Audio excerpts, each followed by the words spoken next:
Hurry Up Tomorrow is a psychological thriller where we follow Abel Tesfaye, aka The Weeknd, playing a fictional version of himself. While dealing with insomnia, emotional struggles, and health problems, he ends up meeting a fan of his named Anima, played by Jenna Ortega. The two of them embark on a late-night excursion that ends up warping Abel's perspective of himself and those around him.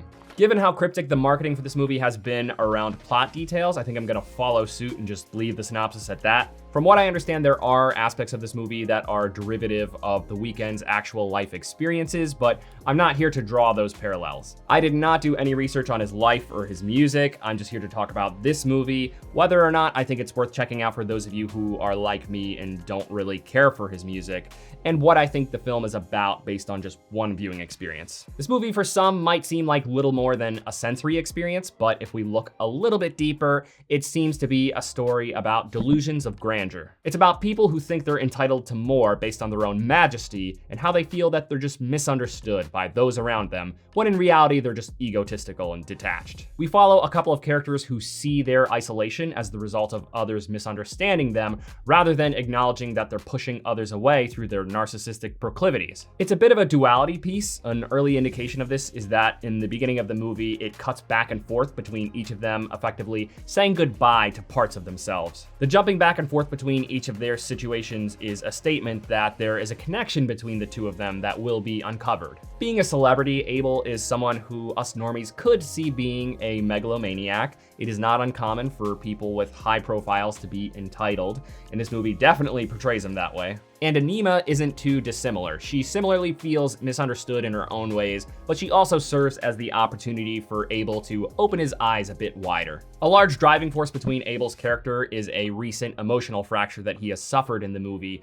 and this sends him down the path of self-indulgence. He goes on this outing with this fan, but what starts off as just another bender ends up turning into a journey of self-discovery for Abel. The movie ends up becoming a story about disillusionment. It should serve as a revelation of the lies we tell ourselves about our struggles being unique and one's self-indulgent behavior being warranted. It's through this that it becomes a story about accountability. It's about acknowledging the mistakes that we make and accepting that we are each capable of the same wrongdoing that we often villainize others for. A lot of this is very much shown rather than told, though. The movie doesn't really spoon-feed you much until the very end. This is definitely not a movie to watch if you're feeling minimally engaged. As someone who knows next to nothing about The Weeknd, I would like to think that this script is an indicator that he's not actually as narcissistic in real life as he is in this movie. Otherwise, I don't think he would agree to do this movie because it really kind of just makes him look like a douche. As much as this movie could be seen as Abel boasting the narrative of him feeling misunderstood in real life,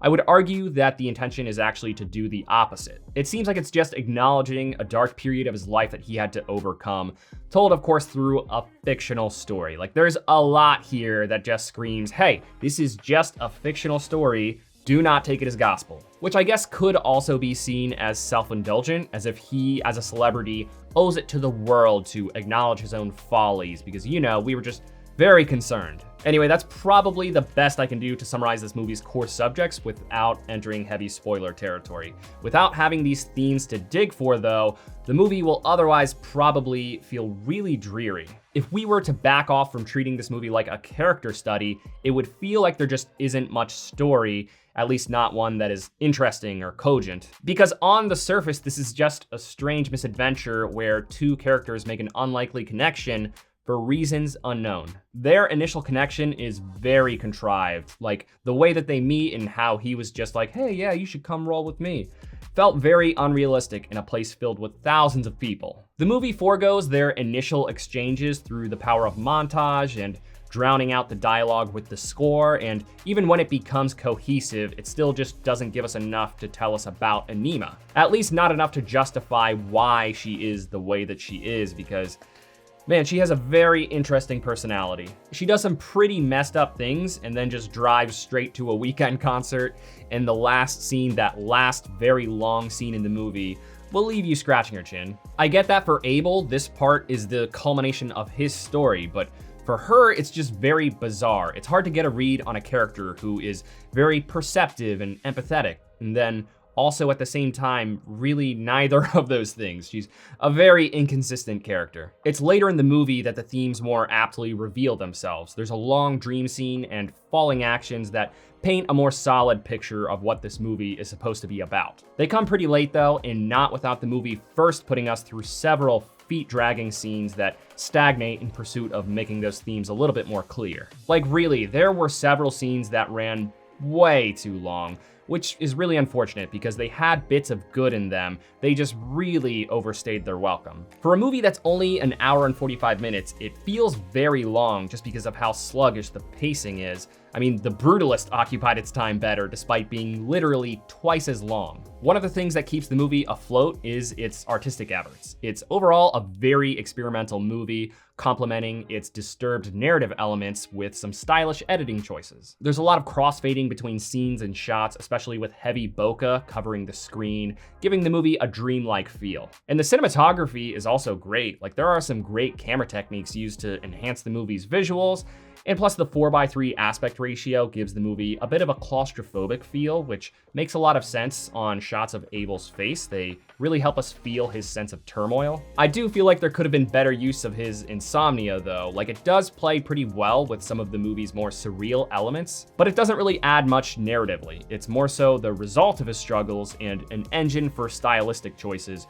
rather than influencing the plot at all. And then there's the performances. Jenna Ortega is a capable actress. There are times where she's really great in this movie, and then other times where the direction puts her in circumstances that are a little bit cringy. Barry Keoghan is great as per usual. I am really starting to love him as an actor. I'm happy to see him ending his era of young and naive characters. Seeing movies like Dunkirk and Killing of a Sacred Deer, you wouldn't expect him to play much more beyond this character type. But movies like this and Bird show us that he's got some serious range. And then Abel Tesfaye is questionable. Okay, so like, I have the internet. I've seen those clips of people reacting to his acting in the theater, specifically with this scene that he shares with Jenna Ortega. It seems like the big reason that people are criticizing his acting is because he just doesn't have the deepest voice. I don't really think it's his natural vocal pitch that's the problem though. The problem is the cadence. It's the fact that his vocal pitch slides in the middle of words, and it's very noticeable in that scene. Rather than him saying something like, "Hey, shut up," he says things like, "Hey, shut up." Like, the vocal pitch rising and dropping in the middle of words just makes him sound whiny. A lot of the time I thought his acting was fine. It's really just in those scenes where he's trying to be really intense that they kind of leave you making funny faces. So I thought this movie was a mixed bag from start to finish. It's stylish and clever in some ways, but it's definitely flawed, and I still can't shake the thought that perhaps I'm just projecting a lot of that symbolism onto it. Normally, I feel very confident when peeling back the layers of a movie, but coming out of this one, I just kept asking myself, are the curtains just blue? How I feel about this movie is similar to how I felt about Opus, where its depth just doesn't outshine the flaws on the surface. So I gotta say that I thought the movie was just lacking. It's an experimental film that takes a lot of interesting creative leaps, but they just don't stick the landing. I'm sure a lot of people are already saying this, but this movie will probably best serve fans of The Weeknd's music. For the rest of you, I just don't know that it has enough to really make it thrilling. Thanks for watching this review. If it brought you any value at all, please give it a like. It really does help the channel grow. I'll see you next week with my review of Bring Her Back.